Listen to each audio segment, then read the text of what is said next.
الحمدللہ عز و جل، اللہ رب العالمین جل جلالہ و عم نوالہ نے قرآن مجید فرقان حمید میں ارشاد فرمایا، ترجمہ کنز الایمان، جب انہیں بھلائی پہنچتی ہے تو یہ کہتے ہیں یہ ہمارے لیے ہے۔ وَإِن تُصِبْهُمْ سَيِّئَةٌ يَطَّيَّرُوا بِمُوسَىٰ وَمَن مَّعَهُ، اور جب برائی پہنچتی ہے تو موسیٰ علیہ السلام اور اس کے ساتھ والوں سے بدشگونی لیتے ہیں۔ الا انما طائرهم عند اللہ ولكن اکثرهم لا يعلمون، سن لو ان کے نصیبے کی شامت تو اللہ کے یہاں ہے، لیکن ان میں اکثر کو خبر نہیں۔ عزیزان محترم، آج سفر المظفر کے متعلق جو مختلف اوہام عوام الناس کے ذہن میں پائے جاتے ہیں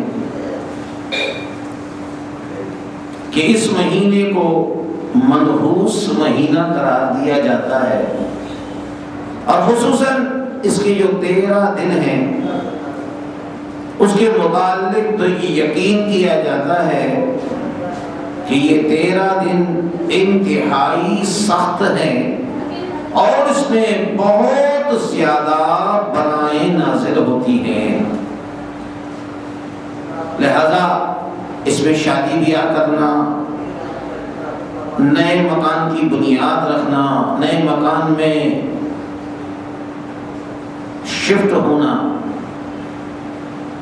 غرض یہ کہ کوئی بھی اچھا کام کرنے کو تیار نہیں ہوتے، اور یہ کہا جاتا ہے کہ اس میں کوئی بھی کام کیا جائے گا اس کام میں کوئی نفع نہیں ہوگا۔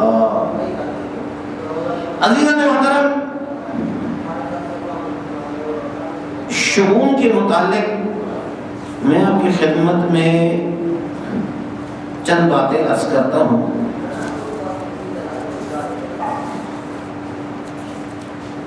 کہ شگون کسے کہا جاتا ہے؟ شگون کے معنی ہے فال لینا،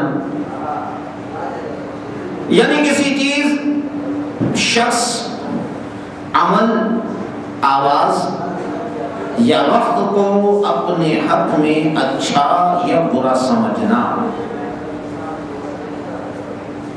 اس کی بنیادی طور پر 2 قسمیں ہیں، نمبر 1 برا شگون لینا، نمبر 2 اچھا شگون لینا۔ تفسیر قرطبی میں اچھا شگون یہ ہے کہ جس کام کا ارادہ کیا ہو اس کے بارے میں کوئی کلام سن کر دلیل پکڑنا، یہ اس وقت ہے جب کلام اچھا ہو، اگر برا ہو تو بدشگونی ہے۔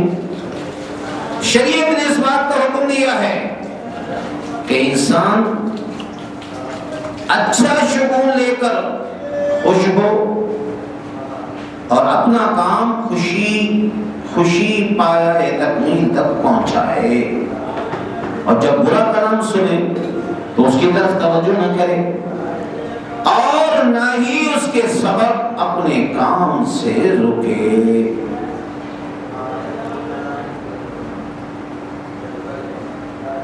مثلا اچھے شگون کی مثال یہ ہے، ہم کسی کام کو جا رہے ہیں، کسی نے پکارا یا رشید ہو یا سعید ہو، اے ہدایت یافتہ، اے سعادت مند، اے نیک وقت، ہم نے خیال کیا کہ اچھا نام سنا ہے، انشاءاللہ عز و جل ہمیں کامیابی ہوگی۔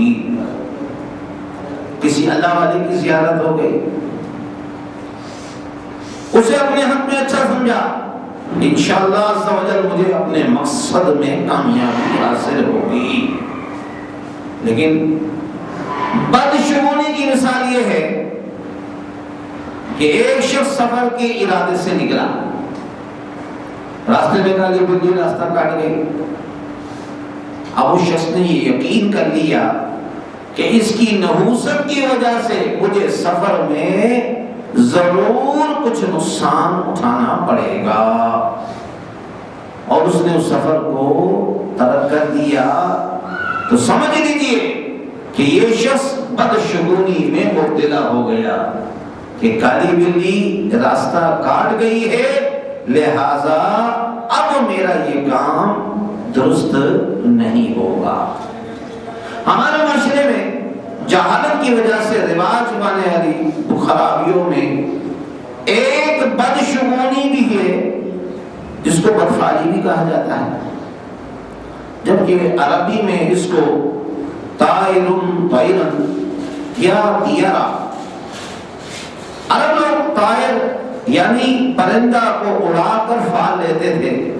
اگر پرندہ دائیں طرف اڑتا تو کہتے کام اچھا ہے، اور اگر وہ بائیں طرف اڑا اور کبوں کے کائیں کائیں کرنے سے بری فعال لیتے تھے۔ عزت محترم، ایک بات ذہن میں رکھ لیجیے، سیدنا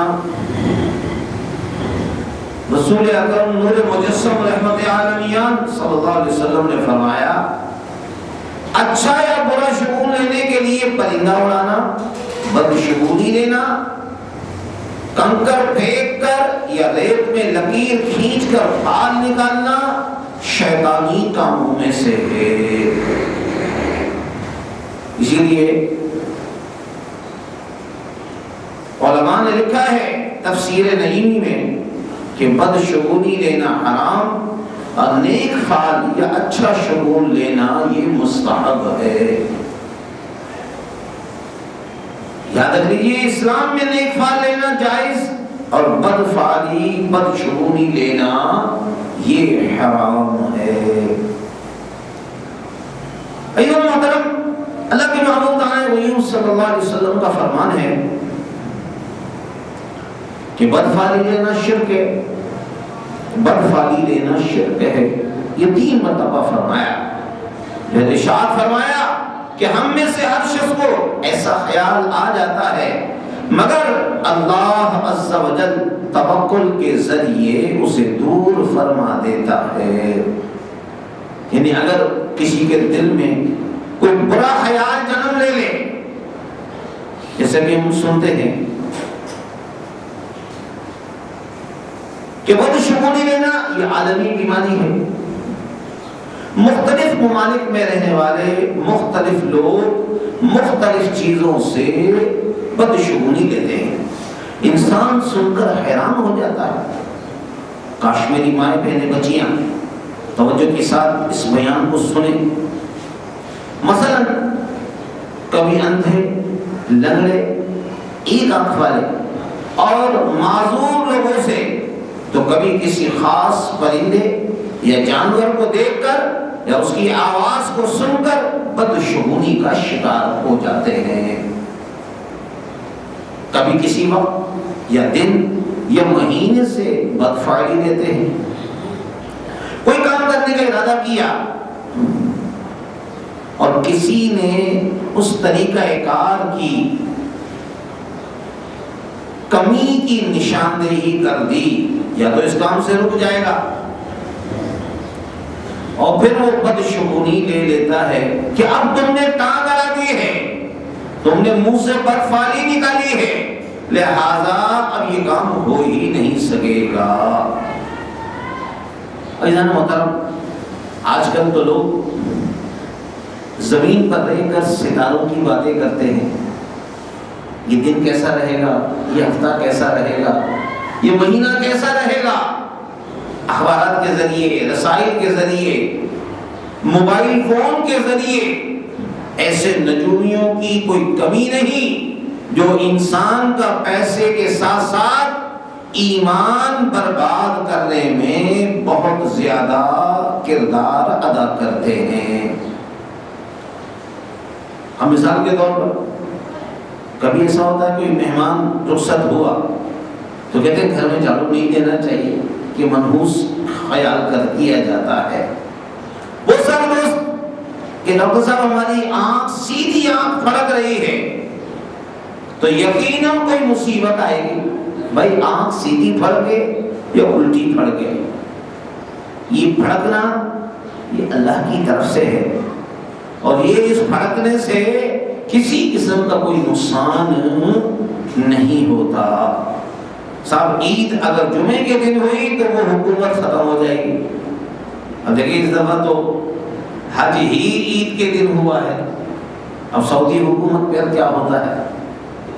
عزیز محترم، کبھی کوئی بلی رونا شروع کر دے تو کہتے بھئی یہ تو منحوس آواز ہے، کبھی کتا روئے تو کتے کے رونے کی آواز کو بھی لوگ برا شگون لیتے ہیں۔ عزیز محترم، اگر مرغا دن کے وقت اذان دے دے تو بھی بدفعلی میں مبتلا ہو جاتے ہیں۔ اچھا کوئی دکاندار اس نے دکان کھولی، کوئی گھاک آیا اور بغیر سودا لیے ہوئے دکان سے چلا گیا، کہنے کا ایسا منحوس آیا ہے کہ اب سارا دن ہی ایسا گزرے گا۔ نئی نویلی دلہن اگر گھر میں آئے اور خاندان کا کوئی شخص فوت ہو جائے، کہنا یہ عورت منحوس ہے، یا اس عورت کے گھر میں خالی بیٹیاں ہی بیٹیاں پیدا ہو تو بھی اس عورت کو منحوس کہا جاتا ہے۔ عزیزان محترم، جوانی میں اگر کوئی عورت بیوہ ہو جائے اس عورت کو بھی منحوس کہا جاتا ہے۔ خالی کینچی چلانے کو بھی یہ بدفعلی دی جاتی ہے کہ گھر میں لڑائی ہوتی ہے، کسی دوسرے کا کنگا استعمال نہ کیا جائے، اس سے دونوں میں جھگڑا ہوتا ہے۔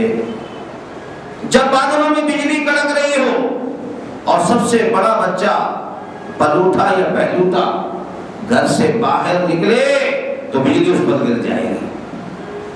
عزیزان محترم، ایک بات ذہن میں رکھ لیجئے کہ عجیب و غریب قسم کے اوہام ہیں، بدفعلی بدشگونی لی جاتی ہے اور شریعت میں اس کی کوئی اثر نہیں۔ امید ہے کہ انشاءاللہ عز و جل اور بھی بہت ساری باتیں ہیں، جب ان باتوں کی طرف توجہ دیں تو ایک بات ذہن میں رکھ لیجئے کہ برا شگون لینا، بری فعل لینا اللہ تبارک و تعالی اور اس کے محبوب علیہ الصلوۃ والسلام کو ناپسند ہے۔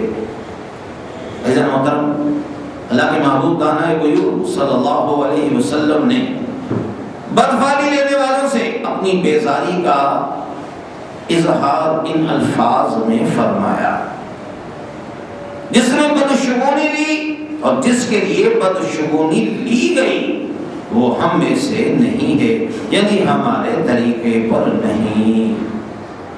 اللہ کے محبوب دانا غیوب صلی اللہ علیہ وسلم نے واضح طور پر فرما دیا کہ بدشگونی لینے والا اور بدشگونی جس کے لیے لی گئی ہے، اللہ کے محبوب علیہ الصلوۃ والسلام نے اس سے بیزاری کا اعلان فرما دیا۔ عزیز محترم، بدشگونی لینا یہ کفار کا طریقہ ہے، جاہلین۔ ایک ہوتا ہے کوالیفائڈ پرسن، ہمارے حضرت علامہ مولانا سید زادہ محمد عبدالشکور صاحب قادری رضوی نقشبندی گنگولی رحمۃ اللہ علیہ فرماتے ہیں، ایک ہوتا ہے کوالیفائڈ، ایک ہوتا ہے ان کوالیفائڈ، اور تیسرا ہوتا ہے ڈس کوالیفائڈ۔ کوالیفائڈ وہ جو پڑھا لکھا ہو، ان کوالیفائڈ وہ جو جاہل ہو، اور جو ڈس کوالیفائڈ ہے اس کا مطلب یہ ہے کہ وہ پڑھا لکھا جاہل ہے۔ اور آج کل ڈس کوالیفائڈ لوگوں کی کمی نہیں، کیونکہ دین کی سمجھ ہمارے پاس نہیں، مانا کہ ہمارے پاس double FRCS، double MRCP، double MA، triple MA، LLB، پتہ نہیں کیسی کیسی ڈگریاں ہمارے پاس ہیں، دنیا کے کتنے بڑے بڑے منصب ہمارے پاس ہیں، لیکن دین کی بنیادی معلومات ہمارے پاس نہیں۔ یاد رکھ لیجئے، جس کو جسم کی فزیولوجی نہیں پتا وہ اس کی پیتھولوجی سیکھ کر کیا کرے گا؟ دین کو سیکھنا یہ ضروری ہے۔ جب دین سیکھیں گے تو انشاءاللہ عز و جل پھر ہم برائیوں سے، خباثتوں سے، اللہ اور اس کے رسول کی نافرمانیوں سے ہم بچ جائیں گے۔ حضرت موسیٰ علیہ السلام جب قوم بنی اسرائیل میں تشریف لائے، دیکھ بنی اسرائیل جو ہے یہ وہ قوم ہے جس میں 70,000 انبیاء کرام علیہم السلام تشریف لائے۔ کتنے؟ 70,000 انبیاء کرام علیہم السلام۔ کوئی معمولی بات نہیں ہے، نبیوں کا پے در پے آنا کتنی بڑی سعادت کی بات ہے۔ حضرت موسیٰ علیہ السلام جب اس قوم میں تشریف لائے تو قرآن کا فیصلہ ہے فَإِذَا جَاءَتْهُمُ الْحَسَنَةُ قَالُوا لَنَا هَٰذِهِ، جب ان پر کوئی اچھائی آتی وہ کہتے یہ تو ہماری وجہ سے خوشحالی آ رہی ہے، بارشیں ہو رہی ہیں، کاروبار، صحتیابی، سارے اچھے معاملات اس کی نسبت وہ اپنی طرف کر رہے ہیں۔ اب دیکھیے وَإِن تُصِبْهُمْ سَيِّئَةٌ يَطَّيَّرُوا بِمُوسَىٰ وَمَن مَّعَهُ، جب ان پر کوئی مصیبت آتی، پریشانی آتی، قحط سالی آتی تو کہتے ہیں کہ یہ موسیٰ علیہ السلام اور اس پر جو ایمان لائے ہیں ان لوگوں کی وجہ سے ہم پر یہ نحوست پڑ رہی ہے۔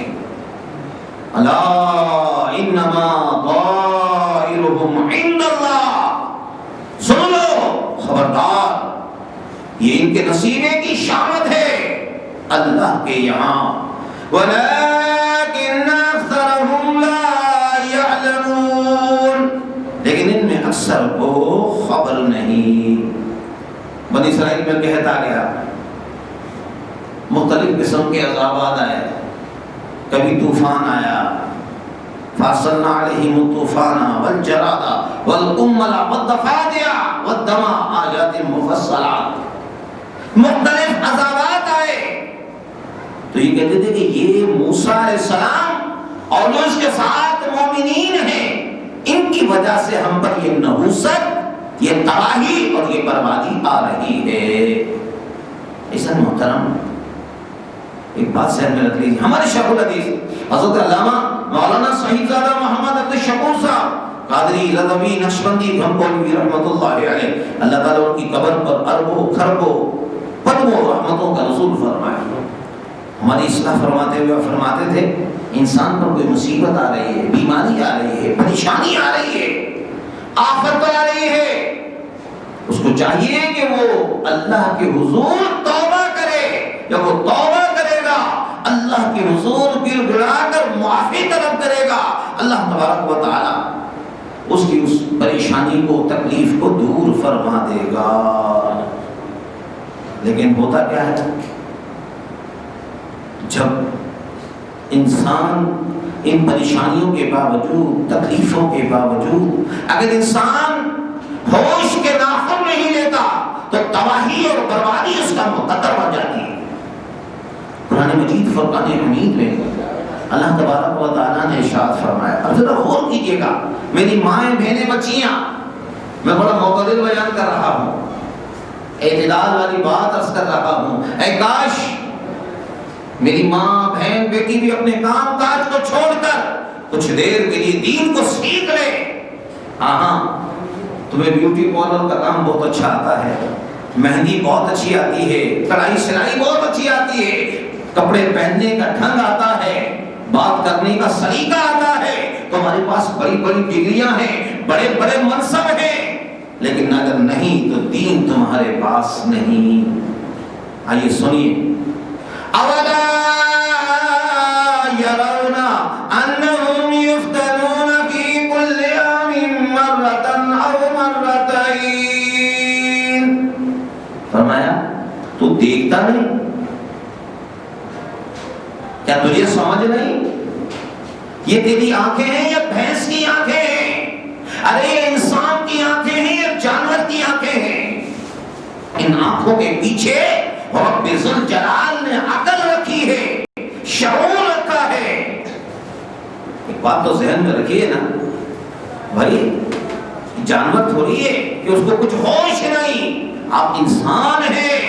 میری مائیں بہنیں بچیاں جو نبی کی غلام ہیں، نبی سے پیار کرتی ہیں، نبی کا کلمہ پڑھتی ہیں، اللہ فرماتا کیا تو دیکھتا نہیں، کیا تو دیکھتی نہیں، کیا تجھے سمجھ نہیں، تجھے شعور نہیں، تجھے عقل نہیں؟ انہم یفتنون، یہ جو پریشانی آ رہی ہے، بیماری آ رہی ہے، تکلیف آ رہی ہے، فی کل عام مرتن او مرتین، سال میں ایک مرتبہ یا دو مرتبہ کیوں آتی ہے؟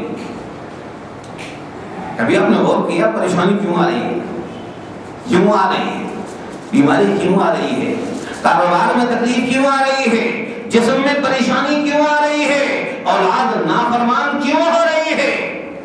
یار ہم اللہ کا گھر ہے، ہم ذرا غور تو کیجیے بھائی، اللہ کا گھر ہم آباد نہیں کریں گے، اللہ کا گھر جو آباد کرے گا وہ کبھی برباد نہیں ہوگا۔ اے نرم و نازک بستر پر سونے والوں، ذرا غور سے سننا، قبر کی مٹی تمہیں پکار رہی ہے۔ اے قبر میں آنے والے، ذرا تیاری کے ساتھ آنا، ہوش کے ساتھ آنا۔ میں تنہائی کا گھر ہوں، کیڑے مکوڑوں کا گھر ہوں، جو میرے اندر آتا ہے اور اللہ اس کے رسول کی نافرمانی کر کے آتا ہے، میں اس کے جسم کو کھا جاتی ہوں اور اس کے جسم کے جوڑ جوڑ کو علیحدہ کر دیتی ہوں۔ پریشانی کیوں آتی ہے؟ ثم لا یتوبون، فرمایا یا تو توبہ کر لے، آ جا رب کی بارگاہ میں، ارے آ جا یار، درود و سلام کی محفل میں آ جا، ختم خواجگان نقشبند کی محفل میں آ جا۔ تجھے نیند آتی ہے؟ تجھے شرم نہیں آتی؟ تجھے کہ صاحب ہفتے میں ایک ہی دن ملتا ہے، مجھے ہفتے میں ایک ہی دن ملتا ہے۔ ارے یاد رکھ لیجئے یہ جو دن ہے یہ رب ذوالجلال کی بڑی بڑی بڑی کرم نوازی ہے کہ اس نے ہمیں مہلت عطا فرما دی۔ فرمایا یا تو توبہ کر لے وَلَا هُمْ يَذَّكَّرُونَ، یا نصیحت پکڑ لے۔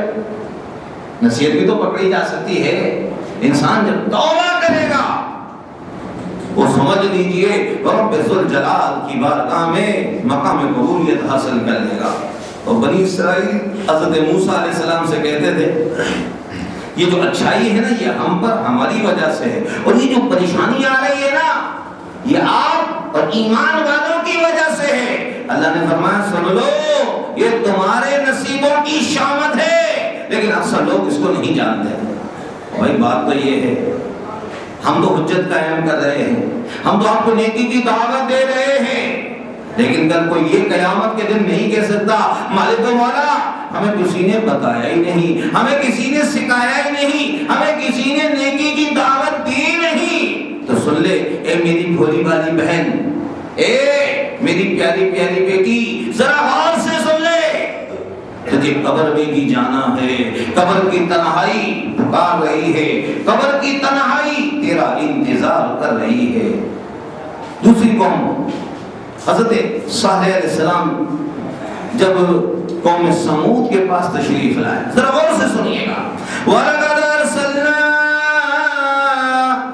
إِلَىٰ ثَمُودَ قَوْمًا صَالِحًا أَنِ اعْبُدُوا اللَّهَ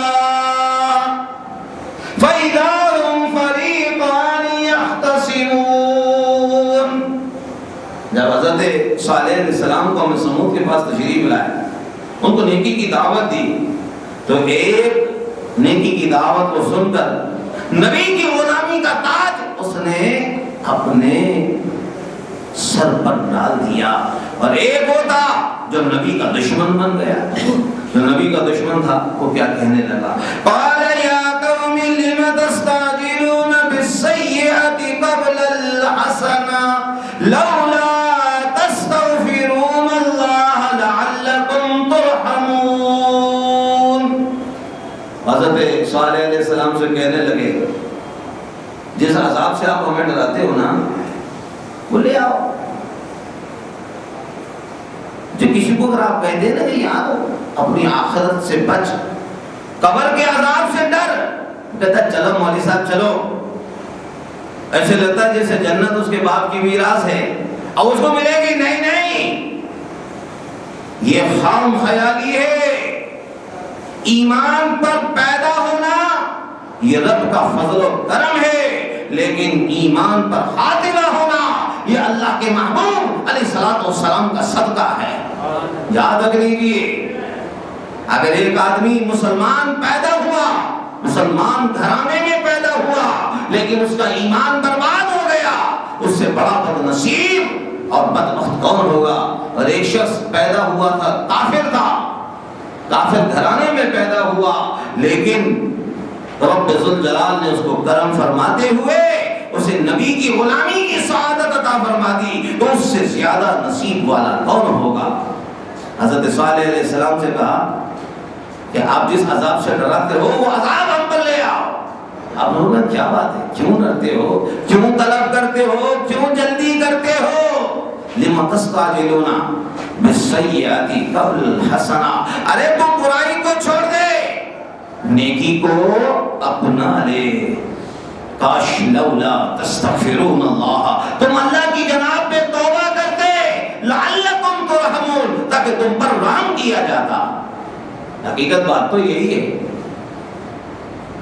اگر ہم کسی کو ڈراتے ہیں، نبیوں نے یہ کام کیا، نبیوں کے ورثاء نے یہ کام کیا، العلماء ورثۃ الانبیاء، جو نبی کے غلام ہیں، صحیح العقیدہ ہیں، ہماری نیت یہی ہے کہ جو نور مصطفیٰ کا چراغ جو ہمارے سینوں میں رب ذوالجلال نے روشن کیا ہے، اللہ تعالیٰ اس روشنی سے مشرق اور مغرب میں لوگوں کو روشنی عطا فرمائے۔ تو عزیزان محترم، جب اس قوم نے نبی کی نافرمانی کی، صالح علیہ السلام کو جھٹلایا، قالوا طیرنا بک وبمن معک قال طائرکم عند اللہ بل انتم قوم تفتنون۔ عزیزان محترم، جب اس قوم نے حضرت صالح علیہ السلام کو جھٹلایا، نبی کے ساتھ زیادتی کی، اللہ نے فرمایا، اللہ نے ان کو قحط سالی میں، پریشانیوں میں، بیماریوں میں، تکلیفوں میں مبتلا کر دیا۔ جب وہ پریشان ہو گئے تو کہنے لگے کہ یہ جو پریشانی آئی ہے نا، یہ جو مصیبت آئی ہے، یہ مصیبت آپ کی وجہ سے اور ایمان والوں کی وجہ سے آئی ہے۔ اللہ نے فرمایا نہیں، قال طائرکم عند اللہ، نہیں نہیں، یہ تمہاری اپنے کرتوت ہیں اور تم لوگ آزمائش میں اور فتنے میں مبتلا ہو۔ امید ہے انشاءاللہ عز و جل ہم اپنے گناہوں سے توبہ کریں گے اور اللہ عز و جل اور اس کے محبوب علیہ الصلوۃ والسلام کے مطیع و فرما بردار ہو جائیں گے۔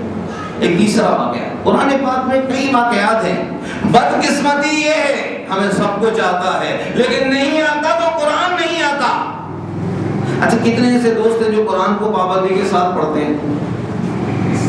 کتنے ایسے دوست ہیں جو قرآن سیکھنے کی کوشش کرتے ہیں؟ ایک ہوتا ہے پڑھنا، ایک ہوتا ہے سیکھنا۔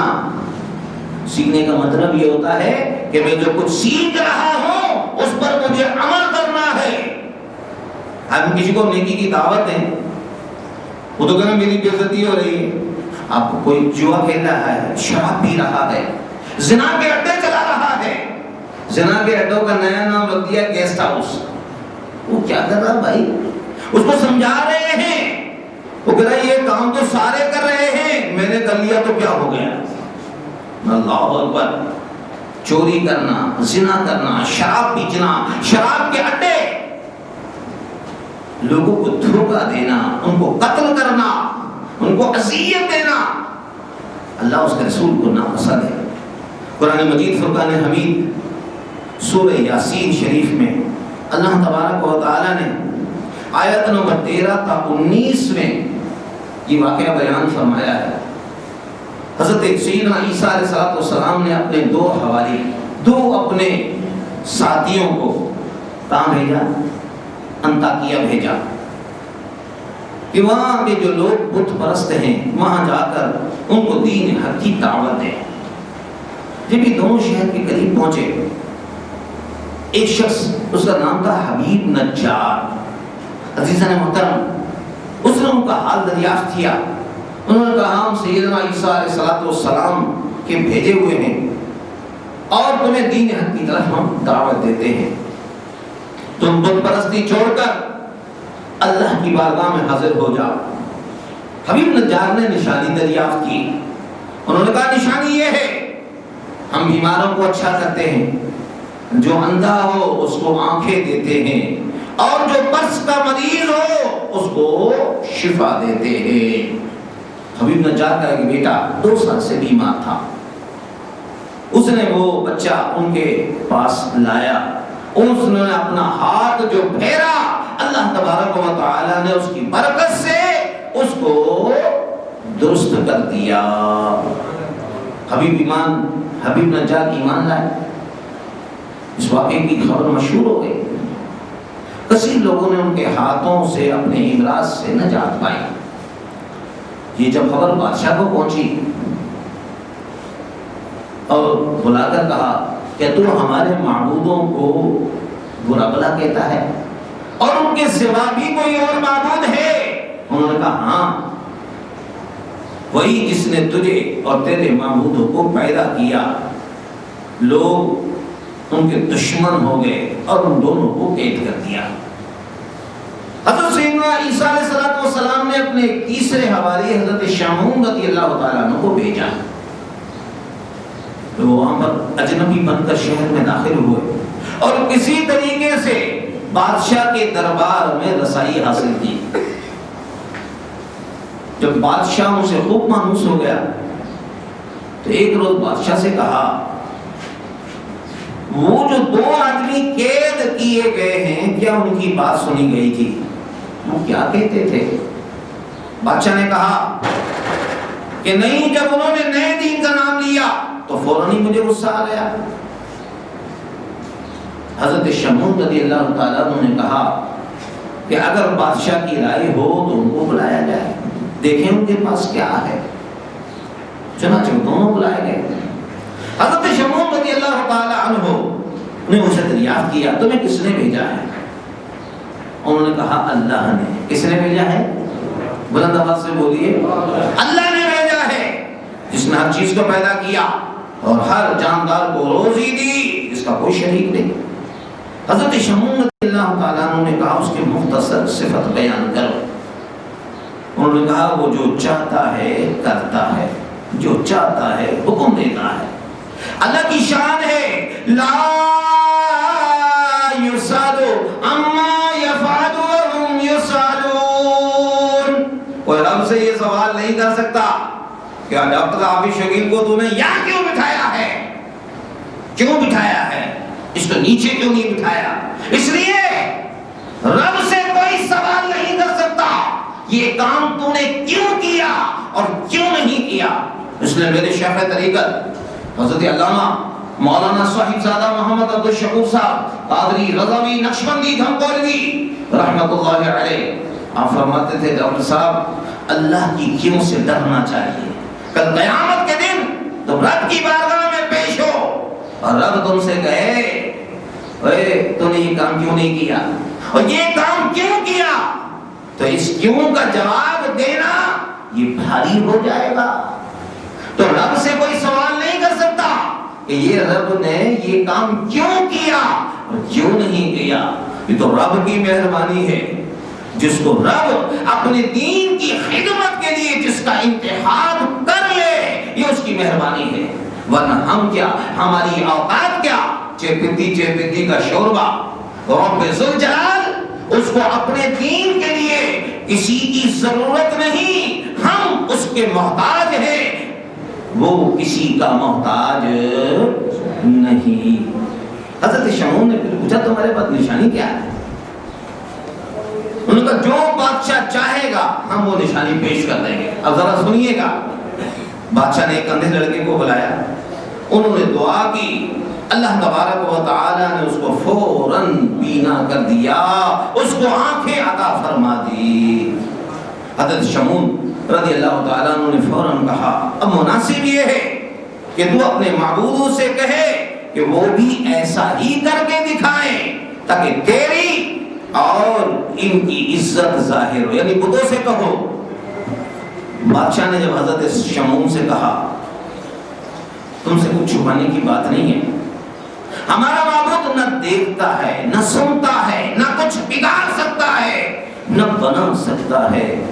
پھر بادشاہ نے ان دونوں حوالیوں سے کہا اگر تمہارے معبود کو مردے کے زندہ کر دینے کی قدرت ہو تو ہم اس پر ایمان لے آئیں۔ انہوں نے کہا ہمارا معبود ہر شے پر قادر ہے۔ بات ذہن میں رکھیے گا، اولیس الذی ان اللہ الذی خلق السماوات والارض بقادر علی ان یخلق مثلہم۔ بلا یہ کائنات آسمان اور زمین جب تباہ و برباد ہو جائیں گے ان کو دوبارہ زندگی کون دے گا؟ بلا کون ان کو دوبارہ اثر نو پیدا کون کرے گا؟ بلند آواز سے بولیے اللہ۔ اللہ تعالیٰ کو اس بات کی کیا ہے؟ کیا ہے؟ قدرت ہے۔ انہوں نے کہا، بادشاہ نے کہا ایسا کرو، ایک کسان تھا، اس کا ایک لڑکا، اس کو مرے ہوئے 7 دن ہو گئے تھے، اس کا جسم خراب ہو گیا تھا، بدبو پھیل رہی تھی۔ جب وہ لایا گیا انہوں نے اس کے لیے دعا کی، اللہ تعالیٰ نے اس کو زندہ کر دیا۔ سبحان اللہ۔ وہ اٹھ کھڑا ہوا اور کہنے لگا میں مشرک مرا تھا، مجھ کو جہنم کی وادیوں میں داخل کیا گیا، میں تمہیں آگاہ کرتا ہوں جس دین پر تم ہو جو بت پرستی کرتے ہو بہت نقصان دہ ہے، ایمان لاؤ۔ کہنے لگا آسمان کے دروازے کھلے، ایک حسین جوان مجھے نظر آیا جو ان تینوں شخصوں کی سفارش کرتا ہے۔ بادشاہ نے کہا کون تین؟ اس نے کہا ایک شمعون اور 2 یہ قیدی۔ جب حضرت شمعون رضی اللہ تعالیٰ عنہ نے دیکھا تو ان کی بات بادشاہ میں اثر کر گئی، انہوں نے بادشاہ کو نصیحت کی، وہ ایمان لایا اور اس کی قوم کے کچھ لوگ ایمان لائے، کچھ نہیں لائے۔ تو کہنے لگے ہم تمہیں منحوس سمجھتے ہیں، جب سے تم آئے ہو بارش ہی نہیں ہوئی، بے شک تم اگر اپنے دین کی تبلیغ سے باز نہ آئے تو ضرور ہم تمہیں قتل کر دیں گے، اور بے شک ہمارے ہاتھوں تم پر دکھ کی مار پڑے گی اور تمہاری نحوست۔ حضرت شمعون نے کیا کہا وہ بھی ذرا سننے کی بات طائرکم معکم ان ذکرتم بل انتم قوم تفتنون۔ انہوں نے کہا تمہاری نحوست تمہارے ساتھ ہے، یہ جو تمہارا کفر ہے، یہ جو تمہاری نافرمانی ہے، یہی تو تمہاری نحوست ہے۔ کیا تم اس پر بدکتے ہو کہ ہم تمہیں سمجھاتے ہیں، تمہیں نیکی کی دعوت دیتے ہیں، ہم تمہیں اسلام کی دعوت دیتے ہیں، تم حد سے بڑھنے والے لوگ ہو اور یہی بڑی نحوست ہے۔ ایک آدمی کہتا ہے ڈاکٹر صاحب مجھ پر پتہ نہیں کیا نحوست آ گئی ہے، اور بھائی سب سے بڑی نحوست، سب سے بڑا جادو، سب سے بڑا طوفان کیا ہے؟ گناہوں کی نحوست ہے۔ ایک بندہ اللہ کا گھر ہے، مسجد میں آتا ہی نہیں نماز پڑھنے کے لیے۔ ہمارا کتنا بڑا محلہ ہے، فجر کی نماز میں 5 نمازی، 6 نمازی، 8 نمازی، وہ بھی پتہ نہیں دور دراز سے گھومتے پھرتے وہ آ جاتے ہیں۔ وہ بھائی کیوں؟ پھر بعد میں شکایت ہوتی ہے۔ میں ایک مسجد میں گیا، ایک علاقے کی ایک مسجد میں گیا جہاں 150 نمازی تھے فجر کی نماز میں۔ تو میں نے کہا آپ لوگ خوش ہو رہے ہو، آپ لوگ خوش ہوتے ہو 150 نمازیوں پر؟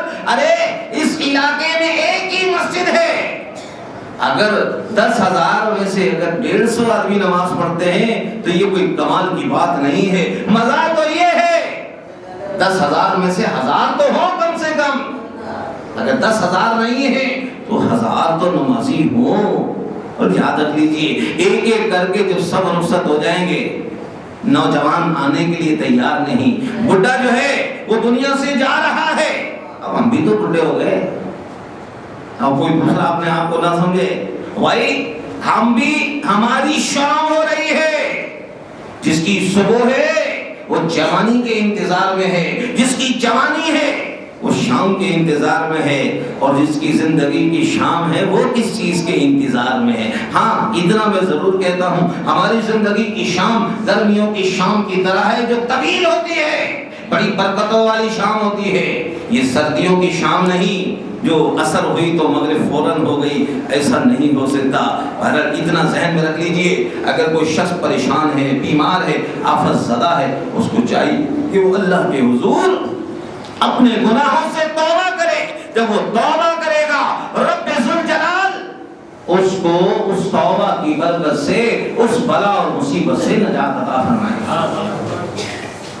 جب آقا علیہ الصلوۃ والسلام جب مدینہ المنورہ تشریف لائے، کہ یہود قوم کبھی بھی مسلمانوں سے وفاداری نہیں کر سکتی. آج ہم یہودیوں کا بڑا نام لیتے ہیں، ان سے بڑی محبت کا اظہار کرتے ہیں. یہ یہود و نصارہ یہ مسلمان کے دوست نہیں ہو سکتے. یہ اللہ کا اعلان ہے، یا ایھا الذین آمنوا لا تتخذوا اليہود والنصارى اولیاء. یہ یہود و نصارہ ایمان والوں کے دوست نہیں ہو سکتے. بعضهم اولیاء بعض، یہ ایک دوسرے کے دوست ہیں. ومن یتولہم منکم فانہ منہم، جو ان سے دوستی کرے گا، ان سے محبت کرے گا، رب ذوالجلال کا فرمان ہے وہ انہی میں سے ہے.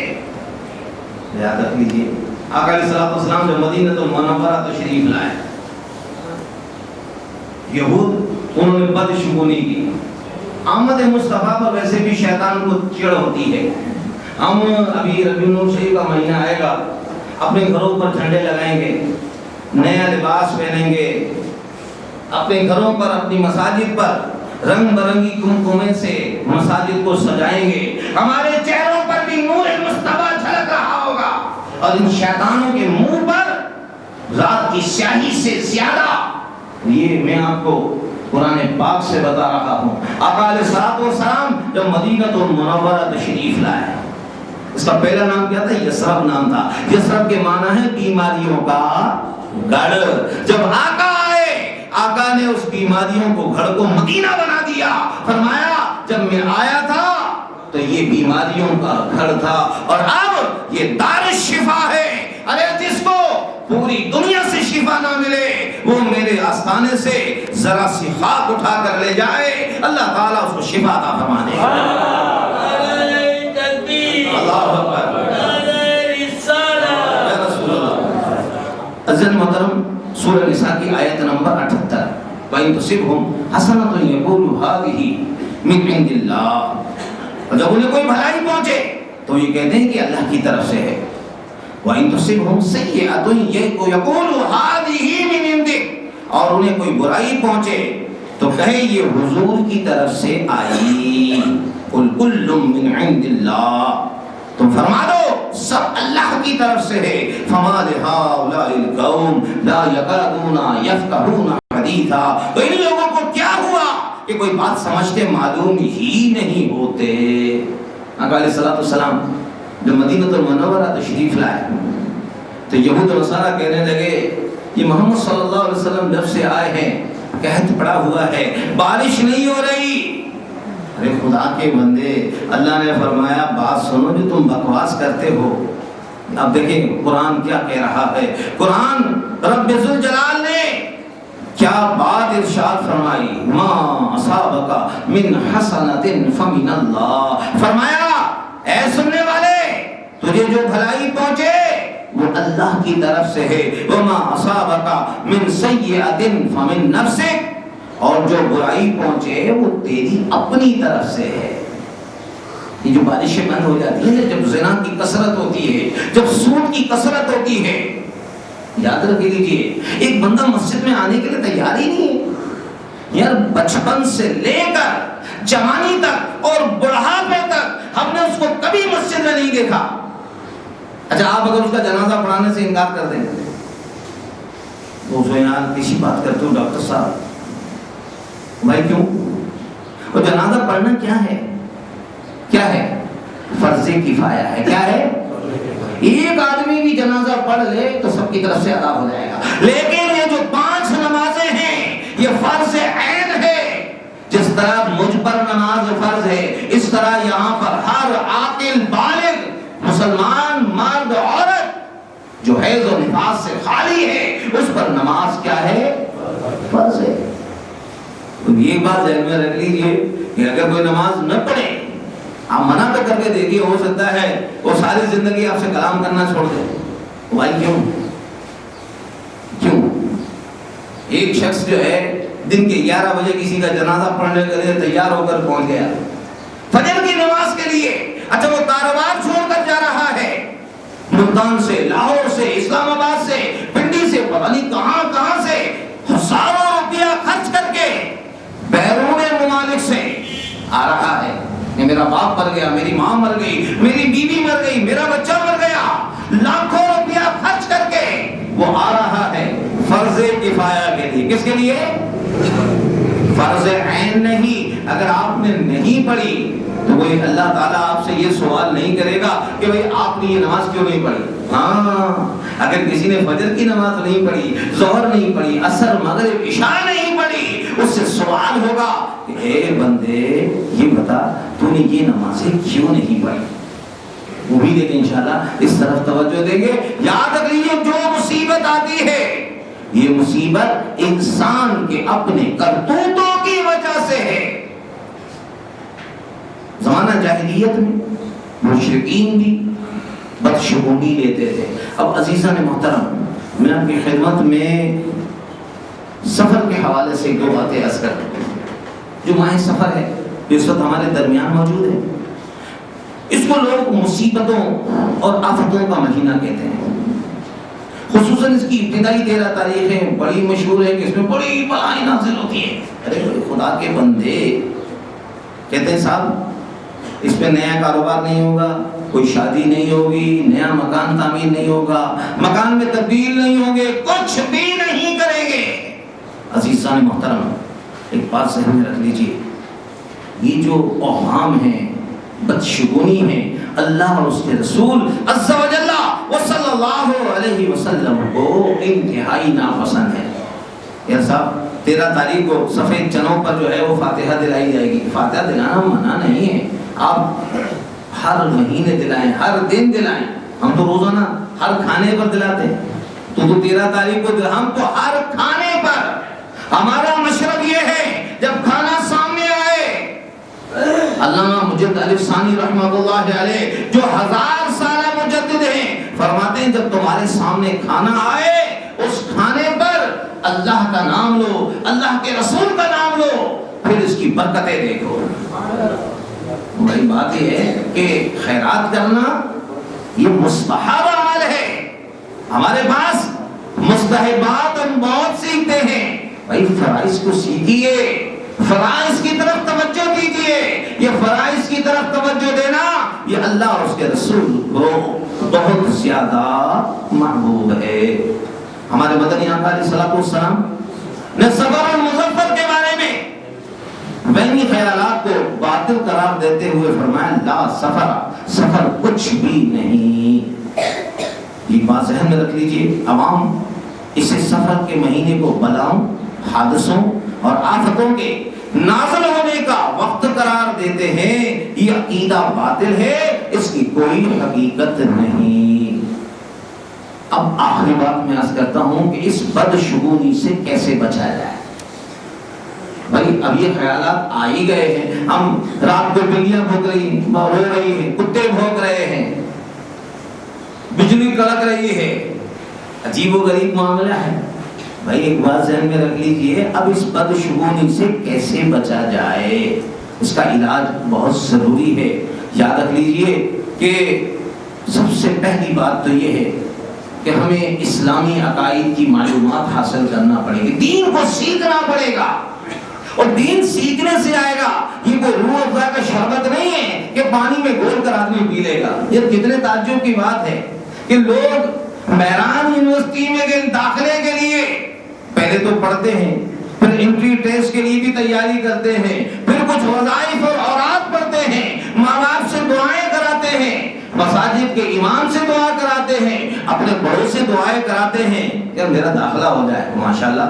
او بھائی بات سنو، تو دین تو سیکھنا پڑے گا نا. ایک فن کو سیکھنے کے لیے ہم کتنی محنت کرتے ہیں، تو کیا دین سیکھنے کے لیے ہمیں محنت نہیں کرنی پڑے گی؟ کرنی تو پڑے گی نا. ہمارے ارسلان بھائی وہ ایک بڑی پیاری بات کہتے ہیں، ڈاکٹر صاحب بچے کو ڈاکٹر بھی بنائیں، انجینئر بھی بنائیں، سب کچھ بنائیں، لیکن پہلے اسے مسلمان بنائیں. کیا بنائیں؟ بلند آواز سے بولیے. یار ڈاکٹر بنانا کوئی جرم تھوڑی ہے، انجینئر بنانا کوئی جرم تھوڑی ہے، وکیل بنانا کوئی جرم تھوڑی ہے. M C P S, M R C P, double F R C S, M A, computer master, سب کچھ بنائیں، لیکن اسے کیا بنائیں؟ پہلے مسلمان تو بنا دیں، اس کو بتا دیں.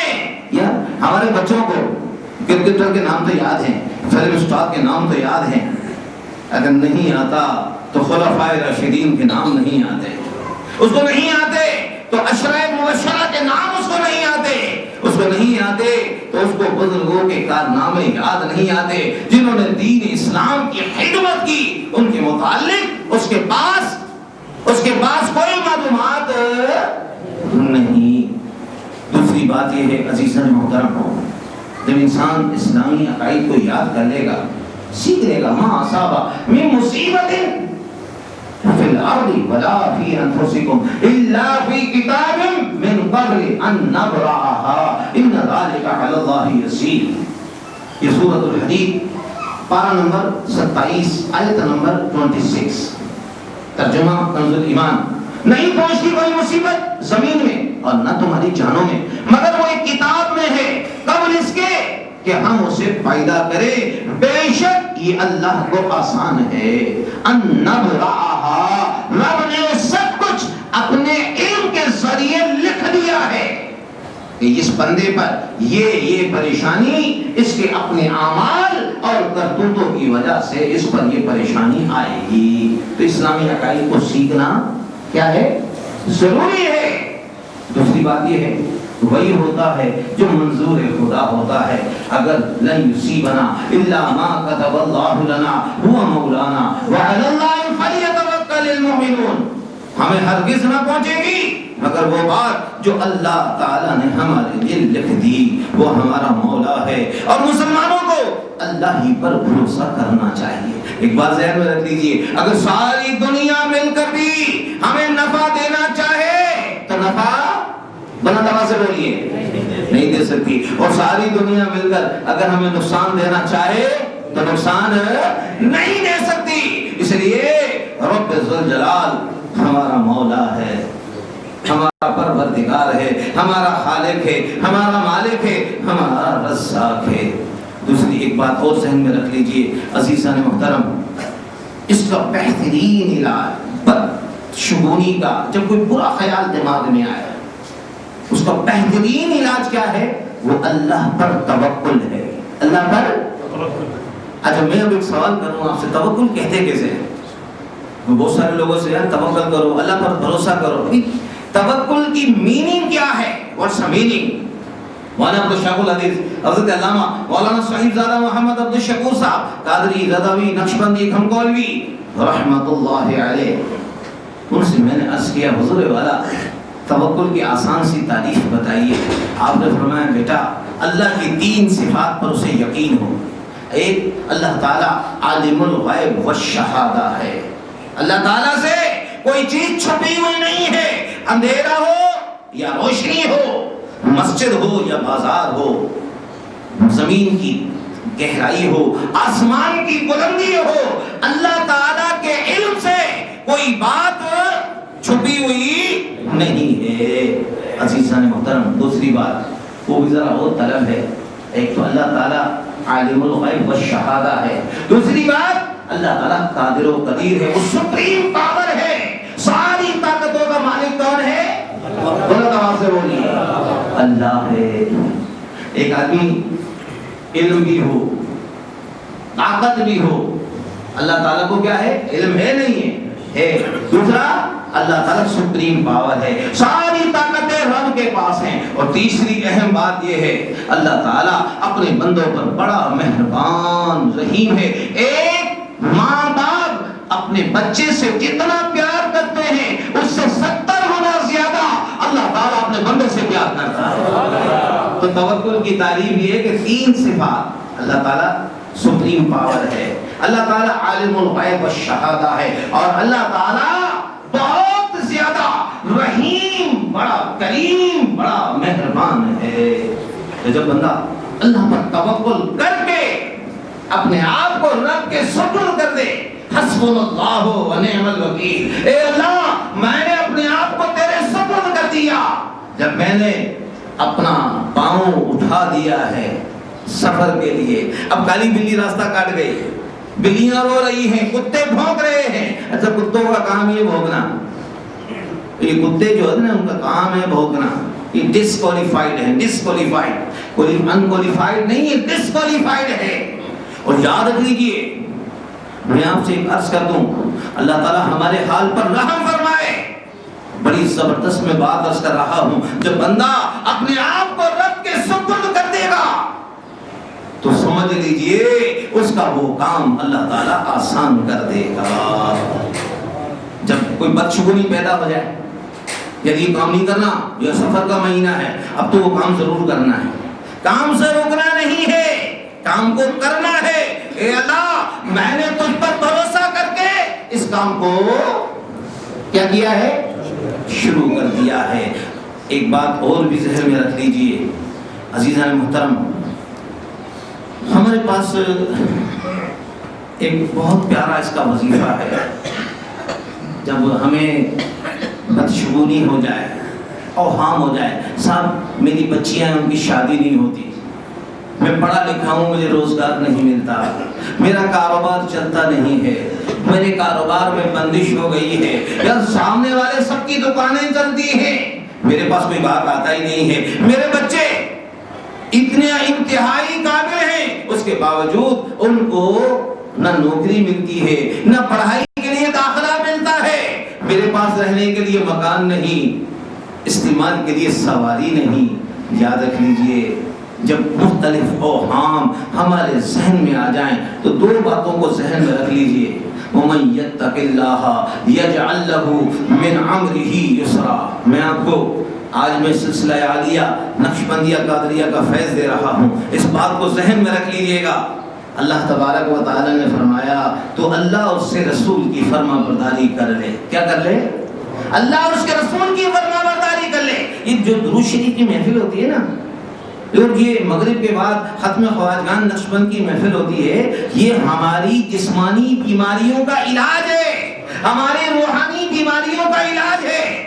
میں پاگل نہیں ہوں جو ہزاروں روپے کو چھوڑ کر اللہ کے گھر میں بیٹھے ہوئے ہیں، کیوں؟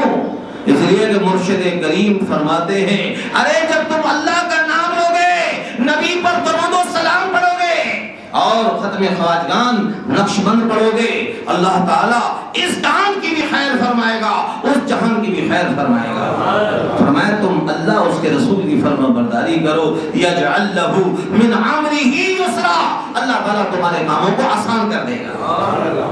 کون چاہتا ہے کہ آسان کام ہو جائے؟ سارے چاہتے ہیں نا، ہم تو کہتے ہیں نہیں صاحب بیوی بچوں کو بھی ٹائم دینا ہے، سب جمعے کا دن ہے درود شریف کی محفل میں، ارے حضور آپ بیٹھیے، کام تو ہمیں بھی ہوتے ہیں، ہم اتنے فارغ تو ہم بھی نہیں ہیں، ہم آپ کے لیے نہیں بیٹھتے، اب تو اللہ اس کے رسول کے لیے بیٹھتے ہیں۔ کوئی نہ بھی بیٹھے، ارے کوئی نہ بھی بیٹھے تو اس سے کیا فرق پڑتا ہے؟ فقیر اکیلا ہی کافی ہے، فقیر اکیلا ہی کافی ہے۔ اور ایک بات ذہن میں رکھ لیجئے گا، ہر آدمیوں کو اپنی قبر میں جانا ہے، ہمیں اپنے معاملے کا حساب دینا ہے۔ فرمایا تو یہ چاہتا ہو کہ اس کا کام آسان ہو جائے، اس کی پریشانی دور ہو جائے، اس کی تکلیف دور ہو جائے، وہ اللہ اور اس کے رسول کی فرما برداری کرے، اللہ تعالیٰ اس کے کام کو آسان کر دے گا۔ تو سارے دوست ارادہ کر لیں کہ انشاءاللہ ہم نماز 5 وقتہ بعد جماعت ادا کریں گے۔ کون کون کرے گا؟ سارے ادا کریں گے نا۔ یہ جو درود شریف کی محفل ہوتی ہے اس میں کون کون بیٹھے گا؟ سارے بیٹھیں گے نا۔ کیمرے کی آنکھ گھمائیے، آپ اشارات اٹھا کر اشارہ کیجئے کہ ہم سب کے سب درود و سلام کی محفل میں بیٹھیں گے۔ دوسری بات یہ کہ مغرب کے بعد جو محفل ہوتی ہے ختم خواجگان نقشبند، آپ یقین کریں آپ آ جائیں مغرب میں، مغرب کی نماز کے فوراً بعد آپ آئیں تو صحیح، میرے مرشد کریم فرماتے ہیں جو کام نہیں ہوتا ہو اللہ کے نام سے وہ کام آسان ہو جاتا ہے۔ اور دوسری بات یہ ہے، ایک عمل بھی میں آپ کو دے دیتا ہوں، جب آپ محفل میں آ جائیں گے تو پھر کسی عمل کی بھی ضرورت نہیں ہے، درود شریف آپ تو جمعے میں پڑھ لیتے ہیں، محفل میں مغرب کی نماز میں آپ آ جائیں، 45 منٹ کی محفل ہوتی ہے، آپ تشریف لے آئیں اور ساتھ ساتھ جب موقع ملے تو بسم اللہ الرحمن الرحیم ولا حول ولا قوت الا باللہ العلی العظیم، بسم اللہ کے ساتھ پڑھنی ہے، بسم اللہ الرحمن الرحیم ولا حول ولا قوت الا باللہ العلی العظیم، اس کو پڑھیے انشاءاللہ میرا یقین ہے ساری ذہنی پریشانیاں دور ہو جائیں گی، کسی نیند کی گولی کی ضرورت نہیں پڑے گی، کوئی کسی قسم کا ڈپریشن نہیں ہوگا، اس لیے کہ جب انسان اپنے آپ کو اللہ عز و جل اور اس کے محبوب علیہ السلام کے سپرد کر دے گا، دونوں جہانوں کی کامیابی اس کا مقدس ہے۔ اللہ تعالیٰ سے دعا ہے اللہ تعالیٰ ہم پر رحم فرمائے، ہمیں دین سیکھنے کی توفیق عطا فرمائے، آمین آمین الحمدللہ رب العالمین۔ دعا فرمائے اللہ تعالیٰ ہمارے ساتھی کو قبول فرمائے، ہمارے گناہوں کو معاف فرمائے، دونوں جہانوں کی برکتوں سے نعمتوں سے مالا مال فرمائے۔ ایک اور بھی عرض ہے آپ سے، بیان کے دوران ٹائم زیادہ ہو جاتا ہے، میری تو کوشش ہوتی ہے کہ بیان جلدی ختم ہو جائے، لیکن میں کہتا ہوں زندگی کے ہو سکتا ہے یہ زندگی کا آخری بیان ہو، یہ بھی آپ سن لیجئے گا، ضروری نہیں ہے یار انسان جا بھی سکتا ہے، یہ لفظ آخری بھی ہو سکتے ہیں، ہم کہتے ہیں آپ آئیے جلدی آئیے، 12 بجے آ جائیے، دین کو سیکھیے، میری مائیں بہنیں بچیاں بھی گھر میں بیٹھ کر بیان کو سنیے، دین کو سیکھیے، اور اگر دیر ہو جاتی ہے تو اللہ اور اس کے رسول کی خاطر مجھے معاف کر دیجیے، ہم نے یقیناً معاف کر دیا ہوگا، آپ واقعی آپ کا وقت قیمتی ہے، یا ڈاکٹر صاحب ہم تو خالی نماز پڑھنے آتے ہیں، ہم تو خالی نماز، ارے بھائی نماز تو پڑھنی ہے، دین بھی تو سیکھنا ہے، ایک باپ کی ذمہ داری ہے اپنی اولاد کو سکھائے، کیا کرے سکھائے، اگر ہم نہیں سکھائیں گے تو یاد رکھ لیجیے کل بروز قیامت پھر پکڑ ہو جائے گی۔ دعا فرمائے اللہ ہماری پکڑ کو، اللہ تعالیٰ ہمیں اپنی پکڑ سے محفوظ فرمائے، ہماری غلطیوں کو ہدایوں کو معاف کرے، جتنے بھی دوست یہاں حاضر ہیں، جو مائیں بہنیں بچیاں گھر میں بیٹھ کر اس بیان کو سن رہی ہیں، جو انٹرنیٹ کے ذریعے اس بیان کو سنیں گے اور سنیں گی، رب ذوالجلال ان کے گھر میں نور مصطفیٰ سے ان کے دلوں کو بھی اور ان کے گھروں کو بھی اور کہنے والے کے گھر کو بھی اس کے دل کو بھی اللہ تعالیٰ روشن فرما دے، ہم سب کا خاتمہ بالخیر فرما۔ ان اللہ و ملائکتہ یصلون علی النبی یا ایھا الذین آمنوا صلوا علیہ وسلموا تسلیما، صلاۃ و سلام علیک یا رسول اللہ وعلی آلک و اصحابک یا حبیب اللہ۔